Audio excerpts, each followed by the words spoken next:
আমি একটা আজকের ঘটনা দেবো। আসসালামু আলাইকুম। ঘটনা ভালো লাগলে কমেন্ট করবেন, শেয়ার করবেন, লাইক করবেন।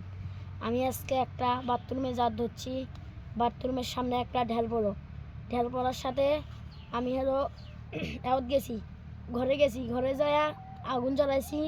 আগুন জ্বলের সামনেও করছি, আগুনের মধ্যে আমার অল্প একটুর জন্য ধাক্কা মারে নাই। ধাক্কা মারার সাথে আমি সরিয়ে আসি, আমি সরছি।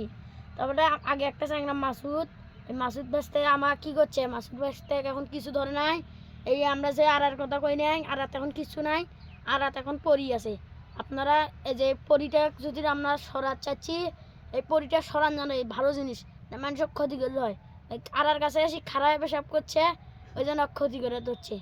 আমরা আর কোনো ক্ষতি করুম না, ওই আর জায়গা থাক, আমরা জায়গা থাকি, ওই যেন ভালো থাকে, আমরাও যেন ভালো থাকি। আর যদি আপনারা যদি ওই ওটা দেখতে চান, আজ 12টা 1টার দিকে আসবেন, আসিয়া আমাদের এই যে মুরগির ফার্মের সামনে খাড়া হবেন, আপনারা সব কিছুই দেখতে পারবেন। সব কিছু আসি মুরগির ফার্মের থাকে, মুরগি চিল্লাচিল্লি শুরু করে। এই যে এই আড়াটার ভিতরে একটা দুনিয়ার ভয়ঙ্কর জিনিস আছে, এই আড়াটার সাথে পরি থাকে এখন।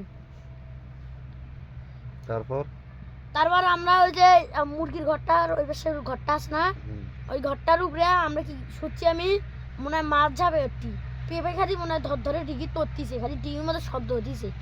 আজকে এটা ঘটনা, এটা একটার দিঘি।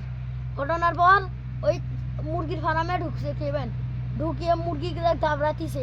আমি তো একলাই বাইরে হতে পারি না, একলাই বাইরে তো মুরগিগুলো দাবড়ে 2-3টা মুরগির কাল্লা কাটি থুয়ে গেছে।